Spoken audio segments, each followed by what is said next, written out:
Greece appears to be inching closer to the Eurozone exit door. If the Greeks leave, how far could the contagion spread? One country which could very soon find itself in the eye of a financial storm is Cyprus, where the banks are paying a heavy price for their investments in Greece. My guest today is Michalis Sarris, chairman of the Cyprus Popular Bank and former Minister of Finance. A mountain of banking debt, a weak government, an angry public. Could Cyprus be the next domino to fall in this Eurozone crisis?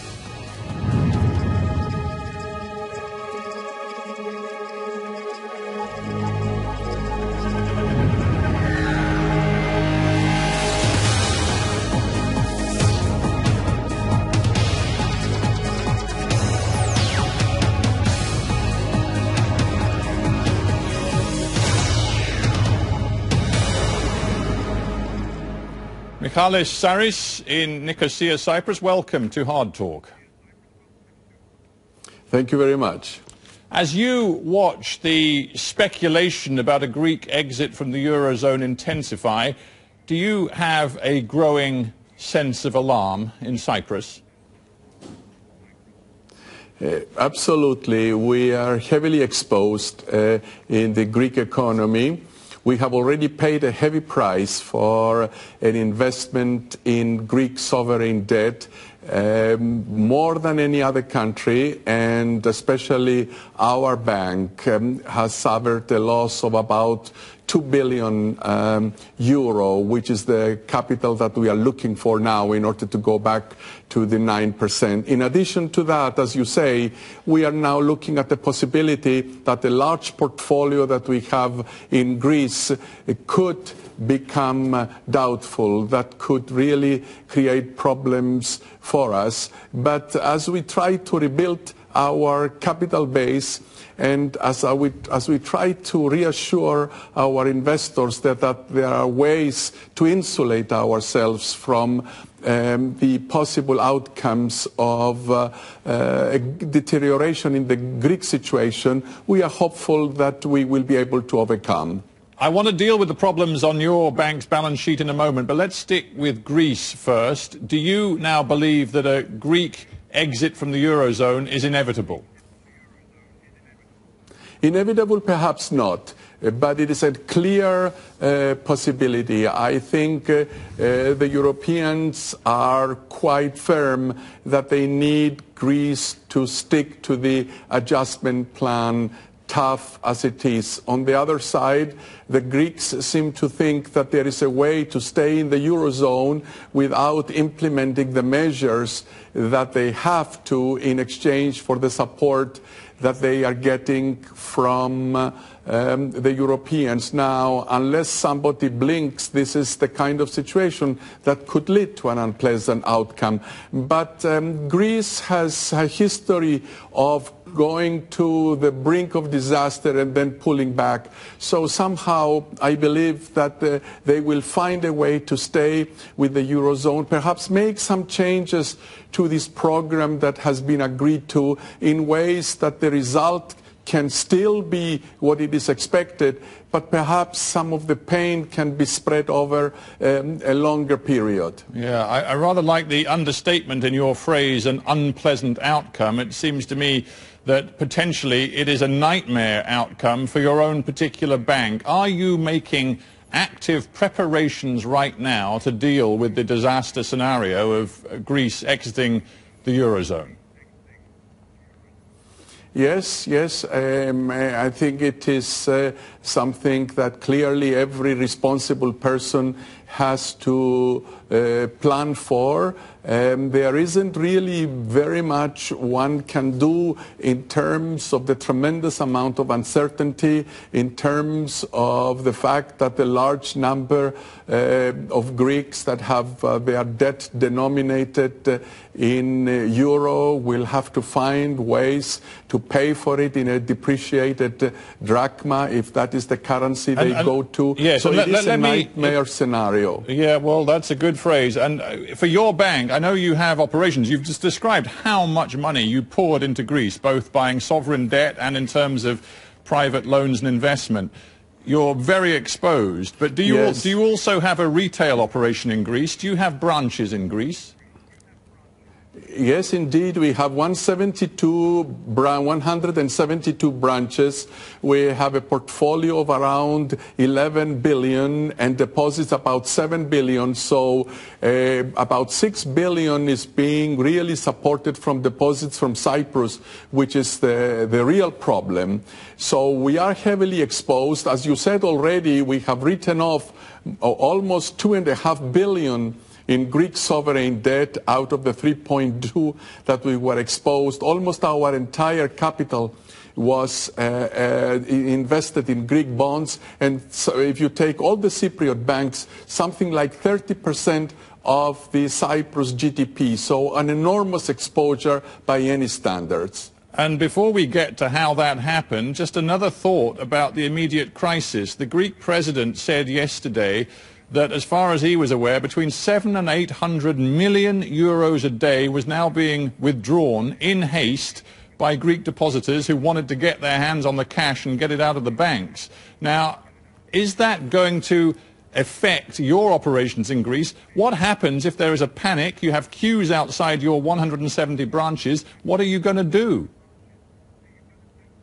Well, for the time being, actually, we have deposits coming from Greece to Cyprus, to the Cypriot part of the bank. There is a deposit insurance scheme in place that can take part of the problem, and I believe that the Greek Central Bank is also making contingency plans to help every bank that is present in Greece. But as you say, if this goes on for a long time, if 1 billion is lost every day, then it is becoming a real challenge.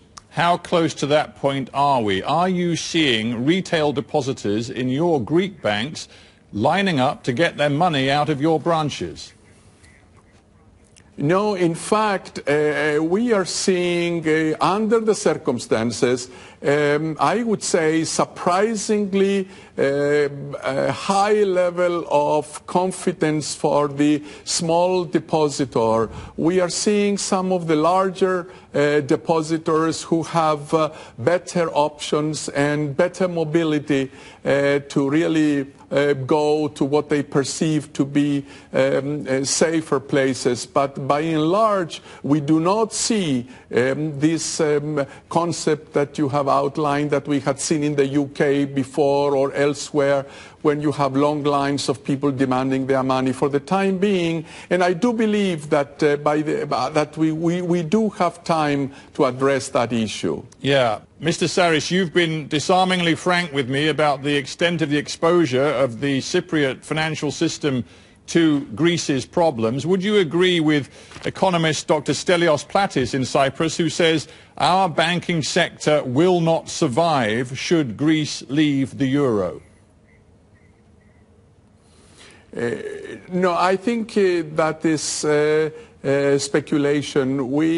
Our banking system has to survive. It's the cornerstone of our economy. I think as we talk to investors, they look at the prospects of the Greek economy, particularly in connection with the possibility for natural gas, the possibility that we do get assistance. We are even hoping to get some assistance from the Hellenic Stability Fund to see us through a transitional period. Yes, it's going to be extremely tough. It is going to be unknown territory. And nobody really has experienced this before. But I think as we also look at the rest of Europe, this is something that everybody will want to see, even if it does happen, that it happens in an orderly way. So the idea does not spread that similar things can happen in Spain, Italy and Portugal. But with respect, Mr. Sarris, and I admire your calm, the truth is that your bank is facing an immediate crisis. Unless you can find, as I understand it, between 1.5 and 1.8 billion euros of new capital in the next few weeks, you are basically going to be looking insolvent. Now, where are you going to get the capital from? Because we've just explained that your balance sheet is covered in Greek debt, which you're not going to get back. So who would want to invest fresh capital in your bank today? Yes, and that is why our plan as we go forward includes some sort of insurance of downside risk from the exposure to the Greek economy. Now, again, staying in the spirit of frankness, that I think becomes problematic because the guarantee comes from the Cyprus government, which in turn is not really in a position to access capital markets. So there is a clear possibility of going to the EFSF also and asking for European support. As you know, we have also been able to get some long-term loans from Russia. So we have been able to access in an unorthodox way. What you're saying is very important, and I think financial analysts around Europe will be listening to you very carefully. We know that you tried to raise more money in Russia, and we know for the time being you failed. Are you now sending a signal to the market saying that it is time for Cyprus to actually seek EU, IMF bailout money? There is no other option for Cyprus. Well, I think we will try. I think we will try to convince people that, risky as it is, if they do get some sort of insurance, some sort of guarantee that comes from the Cyprus government, and they do know that the Cyprus government, if necessary, can have access to the European facility. And we are talking about sums that by international standards, yes, it is about a couple of billion euro, but that is something that I think within the firewall that has been built around Europe, and although it will be sad to have another accident happen in the Eurozone, that is why we have the system in place. That's why the heads of state had agreed that first we go to the private sector. If we don't succeed, we go to government, and if government cannot do it, it will go to its partners in the European Union. Yeah, I mean, the truth is, isn't it, that there's no way that your own government can handle the scale of the crisis that now faces your country. The truth is, you, like maybe Ireland and maybe Iceland as well, live in a country which has allowed the financial sector to get far too big. Your economy is massively over-leveraged, I believe to the tune of 7 times national GDP, and therefore it's way beyond the scope of your own nation to address this problem and offer the guarantees. That is true, but then remember, we are a service-based economy. There was no way we would have the flourishing accounting and legal profession, the large number of overseas companies doing business through Cyprus without the kind of banking system that we had. But Mr. Sarris, you know what? The Icelandic government justified their actions in just the same way. My question to you is, how, as finance minister in those good years from 2005 to 2008, and now as the boss of Cyprus's second biggest bank, how have you allowed yourself to become involved in this crazy economics? Well, first of all, during those years as finance minister, we ended up with a substantial surplus on the public sector side, so we did our share. And it is true, though, that the private sector, thinking that things can only go up, the banks, households, enterprises, a housing bubble, tremendous capital inflows from Russia, fueling the housing bubble, giving the possibility for the banks to keep lending. We had unsustainably high growth rates of bank lending and bank borrowing, of course, and we are now paying the price. The music stopped, not enough chairs for people to sit down. And do you accept some responsibility for that? Because, as you say, in your years at the finance ministry, times were good. The government was running surpluses. But the fact is, you allowed, through regulatory oversight, the banking sector in particular, financial services, to grow so big that there's no way the government could ever offer guarantees during the bad times. Yes, I think we do have to accept collective responsibility. Remember, it was a period of very low interest rates throughout Europe, a period of free capital movements, a period in which countries could not do anything different from other countries in the Eurozone. In retrospect, we should have been more careful. You see, the regulator never imagined that there would have been a haircut of this kind. They allowed their personal beliefs to become a prediction of the future. And those making the investment decisions, they allowed the profit for the year in question to cloud their judgment about the medium-term dangers that they were building by those decisions in investing so heavily in Greek government debt. Now, Mr. Sarris, I believe the socialist minority government not so long ago asked you to return to the finance ministry and run it again, and you refused. Is that because you have no confidence that the current government in Cyprus is capable of delivering the emergency measures, including emergency austerity, that is needed to try and address the problems we've been discussing? My judgment was at the time that there were better suited people closer to the party, closer to their ideology, that would have been more convincing about what needed to be done, and we have proof of that.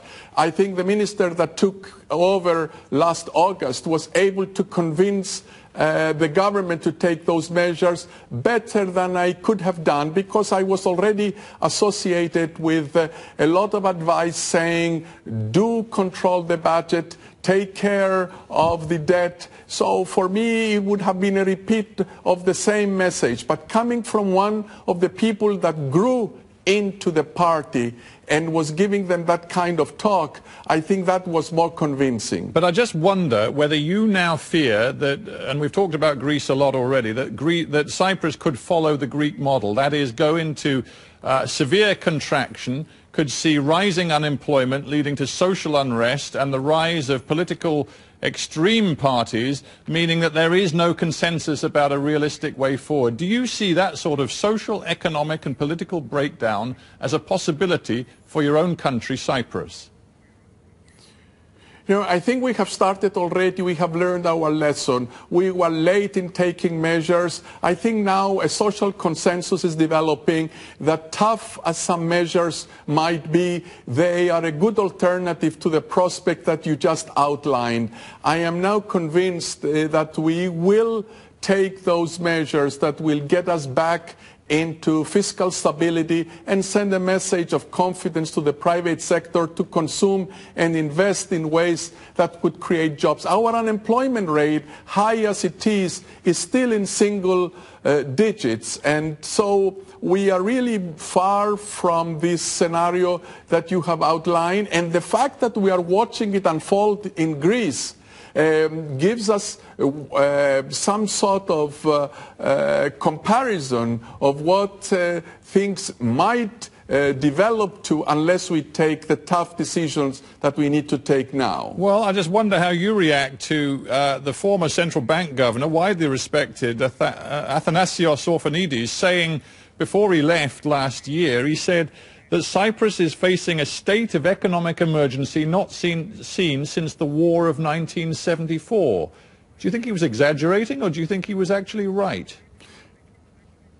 I think he was right. I think he was really ringing a very loud bell. He was outlining, as you say, the possibility of something really developing into an unmanageable crisis. And I think he has been able to convince a growing number of people. And I think we are now on a page in which we are really taking some of the measures that we should have taken a long time ago. So I am confident that we are not going to very quickly get into the high growth rates that we have experienced before 2007, but I think we will hover around zero for a while, and we will gradually get the unemployment rate down. We have a lot of economic migration in Cyprus that has now slowed down and has become also an outflow. We have a lot of people that are in the service sector that I think has weathered very well, the accountants, the lawyers, they have weathered the storm of the international economy much better than those countries that had to rely on goods and on primarily goods. Yeah, before we end, Mr. Sarris, I want to turn to another challenge facing Cyprus, and in a way that quote about the state of emergency going back to 1974 raises this issue, and that is the relationship with Turkey. You've been involved on the economic level trying to move forward the reunification dialogue with the north of the island, with the Turkish Cypriots. Is it fair to say that that dialogue at the moment is going nowhere? Yes, I think that is a fair assessment, and we made a very, very serious effort. I think the idea of a federation was accepted. It would not have been a sensible thing to do on a small island, but if we have two people that need time to begin to get on with each other, well, again, I think we have to go through a period of a federation, I think, with sensible arrangements that reunify the economy. And with the prospect of natural resources surrounding the island, we should have been able to do much better in solving this problem. Yes, you talk about the natural resources. Wasn't it extraordinarily impolitic of your government to begin high-profile exploration of oil resources off your coastal waters when the Turks had made it plain, with Mr. Erdogan calling it madness? The Turks had made it plain that, in their view, there should be no exploration until the reunification deal had been done. Why did your government do that? Why not? We are a sovereign country. We have the possibility to show that there is enough wealth for everybody to share. But the point is, this wasn't the message you were sending. By sending out the drills while you were still in the middle of talks, you were saying, you know what, never mind reunification, we're going to exploit the oil even before reunification as our own Cyprus resource. That is one way to look at it. Another is to say, here is a possibility. There are going to be huge reconstruction costs. There will be a challenge of convergence of incomes per capita. Let's join hands. We have enough resources for Turkey, for Cyprus, for Greece, for Israel, for the whole neighborhood. What we needed, a little more magnanimity on the part of Turkey. You know, the balance of power is very heavily on the side of Turkey. And now this gives us a possibility to make some better alliances in the neighborhood that perhaps will make this dialogue a little more balanced and give us a better chance of succeeding. Well, you say that, and yet most of our conversation has been about the terrible weakness right now of the Cypriot economy. We've heard one Turkish official at least say that annexation of northern Cyprus is still an option as far as Ankara is concerned. Are you worried that Cyprus's current weakness may be exploited? Yes, of course, it's not a very pleasant situation. It's not only Cyprus, but also Greece that we had talked about.